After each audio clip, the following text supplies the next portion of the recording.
ভারত পাকিস্তানের মধ্যকার উত্তেজনা এবং ৫ আগস্ট পরবর্তী দেশের রাজনৈতিক অস্থিতিশীল পরিবেশের মধ্যে বাংলাদেশের সার্বভৌমত্ব সম্পর্কে সতর্ক করেছে চীন।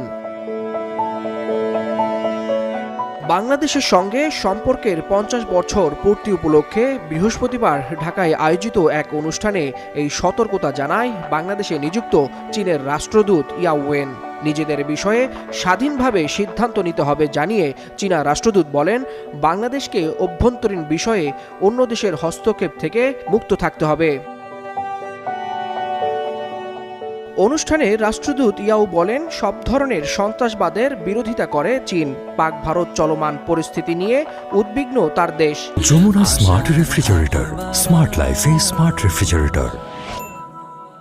পরমাণু শক্তিধর দুই দেশের মধ্যে চলমান পরিস্থিতি শান্ত করতে উভয় দেশকে